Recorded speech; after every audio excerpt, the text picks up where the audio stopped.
Okay, so have you ever been like, you're having dinner with friends and you're having like a really great conversation, and then suddenly you just feel this like pull toward your phone? Even though you know it's kind of rude, you glance down anyway, just for a sec, just to check, right? Sound familiar? Well, today we're going on a deep dive into what might be lurking beneath these like everyday urges that we all feel. Yeah, it is fascinating, isn't it? Like we convince ourselves that these urges are harmless, but as we explore these excerpts from this text, it's called The Hidden Chains. Understanding our modern addictions, we might just start to see these urges a bit differently. It's like Seneca said, we must give up many things to which we are addicted, considering them to be good. Yeah, right. Okay, so Seneca, like ancient wisdom, I get it. But like, how does this relate to my phone, at dinner? Well, just think about it. Like that urge to check your phone, even when you know you probably shouldn't, it could be, like a sign of a hidden chain. It's a subtle addiction, right? To that like constant stream of information and connection. And we mistake it for something good, like something we need.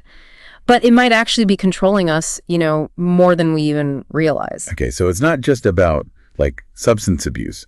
We can be addicted to like checking our phones. Exactly. The text, it challenges us to think about addiction as a loss of the freedom to abstain.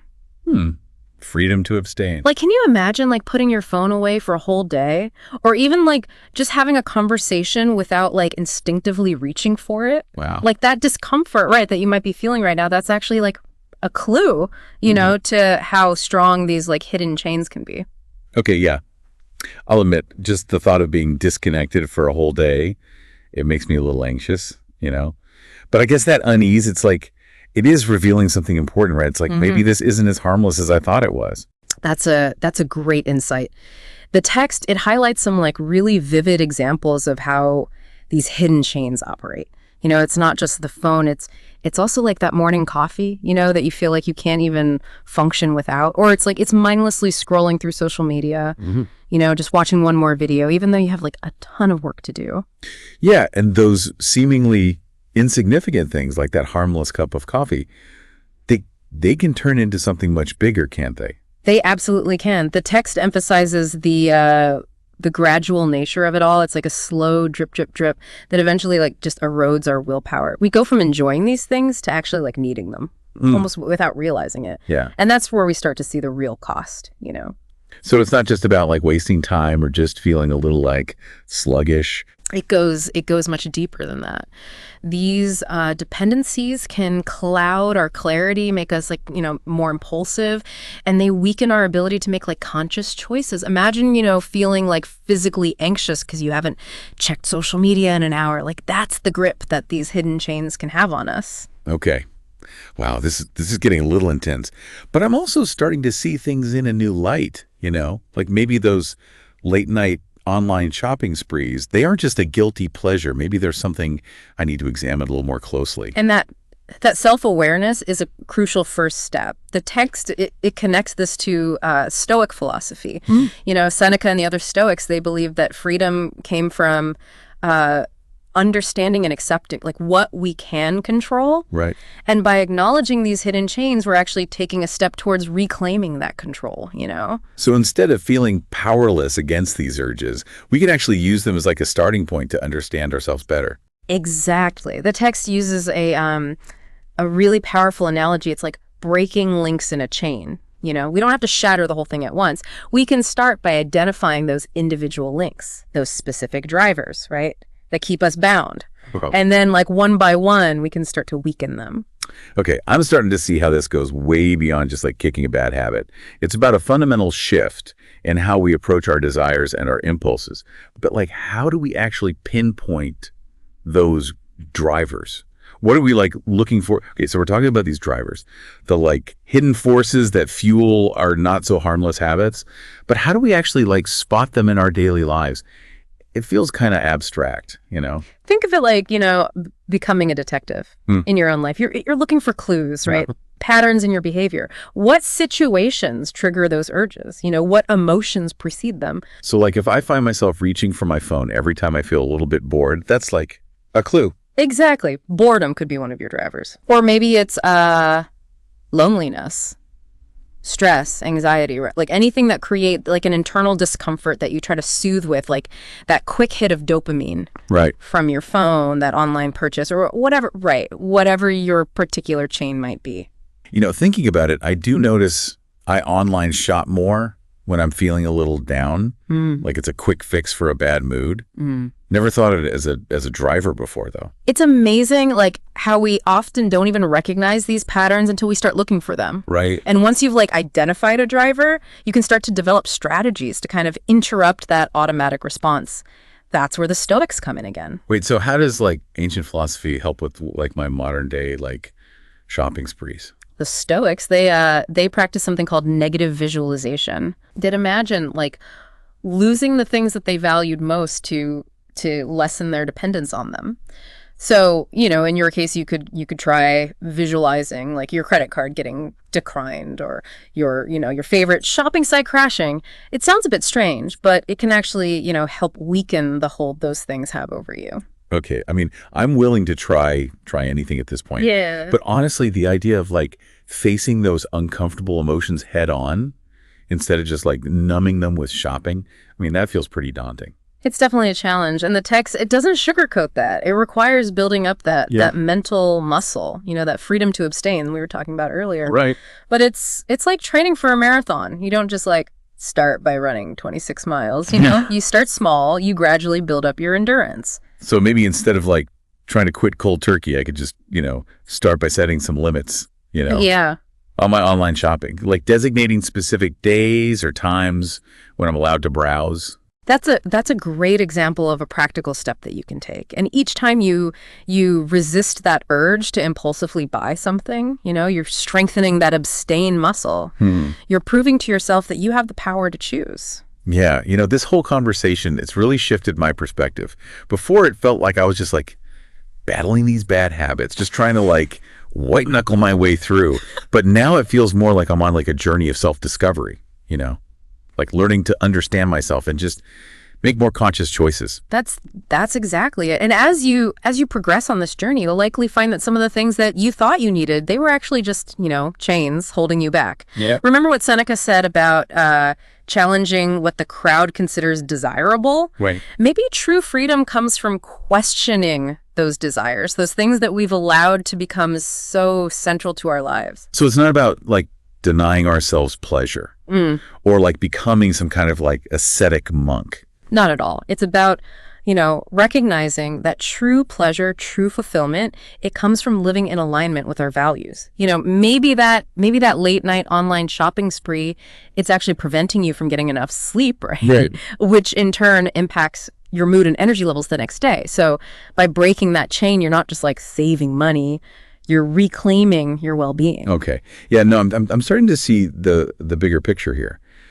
But I think a lot of people, myself included, we get hung up on the idea of willpower, Like if I just had more willpower, I could resist these urges. Is that like the missing piece? It's a common misconception that willpower is some kind of like unlimited resource.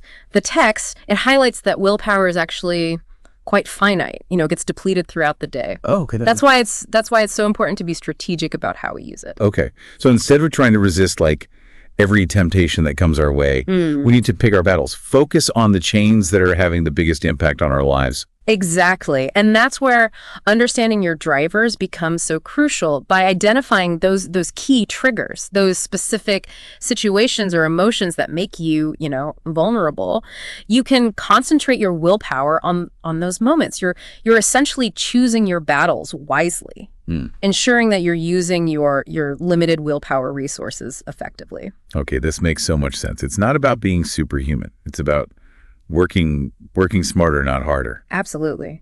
And as you become more aware of your drivers, and practice those abstain muscles, you'll find that your willpower actually grows stronger over time. It's like any other muscle. The more you use it, the more resilient it becomes. So is there like a magic formula for breaking free from these hidden chains? I wish there was like a simple answer, but the text emphasizes that this is a journey. It's not a destination. It's about, continually questioning our habits, experimenting with different strategies, and, celebrating those small victories along the way. This makes me think of that final question posed in the text, the one about the harmless habit that might actually be holding us back from our greatness? I mean, that's a powerful prompt for like some serious self-reflection. It is. And sometimes, those chains are so deeply ingrained that we don't even recognize them as chains. They just feel like a normal part of life, Right. even a source of comfort. But what if letting go of those, comfortable habits, those seemingly harmless dependencies, is actually the key to unlocking a whole new level of freedom and fulfillment? Okay, I think our listeners are ready to dive into some practical strategies now. Yeah. How do we move beyond simply identifying these hidden chains and actually start breaking those links? Okay, so we've done some serious detective work here. Yeah. Uncovered those sneaky drivers, and we even dabbled in a little Stoic mind bending. Yeah. But now let's get down to brass tacks. How do we actually break free? Well, the text, it offers a bunch of practical strategies, and they all kind of boil down to this: disrupt the pattern. Remember those connections we talked about, between our emotional state and that, addictive behavior? Right. We need to, break those links. So, if I'm reaching for my phone every time I'm a little bored, I need to find a new way to deal with that boredom. You got it. It's about, finding healthier, more empowering responses to those triggers. So let's say stress eating is your chain. Right. Instead of, hitting the pantry when deadlines are looming, you could try a quick meditation app, or even just some deep breathing exercises at your desk. Okay. So essentially we're just swapping out the bad habit for a good one. But what if my go-to stress reliever is that bag of chips? How do I even start to make that change? It's tough, no doubt. The text suggests a technique called urge surfing. Urge surfing. Instead of fighting the craving head on, you acknowledge it. You ride it out like a wave. Notice the sensations, the thoughts, but don't give in to that urge to act. Most cravings peak and then they subside within 15 or 20 minutes. Wait, so I just sit there with my craving? That sounds almost too simple. It's simple, but not always easy. The key is to shift your focus. Okay. Engage your senses in something else. Listen to music, go for a walk, call a friend. Distract yourself, and that craving will often just lose its power. This reminds me of something I read about mindfulness, being present in the moment instead of getting swept away by that craving. Could that be helpful here? Absolutely. Mindfulness is a powerful tool for breaking free from these chains. When you're mindful, you're aware of your thoughts and feelings without judgment. Right. And that allows you to, make conscious choices rather than reacting automatically. So instead of being controlled by that urge to check my phone, I can choose to put it away and focus on the conversation I'm having. Exactly. And each time you make that, conscious choice, you're strengthening that freedom to abstain muscle.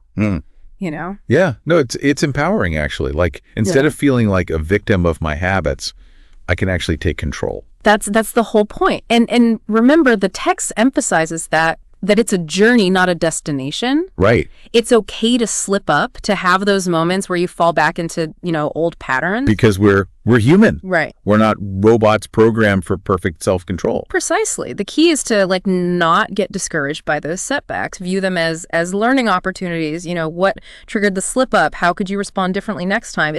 It's all part of the process. Yeah.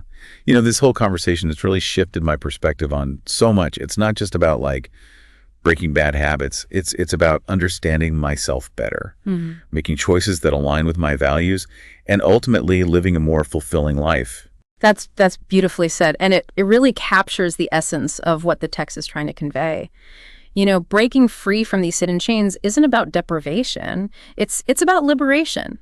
It's about reclaiming your time, your energy, and your power to choose. Yeah, so to our listeners out there, I hope this deep dive has inspired you to take a closer look at your own habits, to identify those hidden chains that might be holding you back. And remember, you have the power to break free. It starts with awareness, with that willingness to question those harmless indulgences and choose freedom instead. This has been an incredible journey. Thank you for joining us on the deep dive.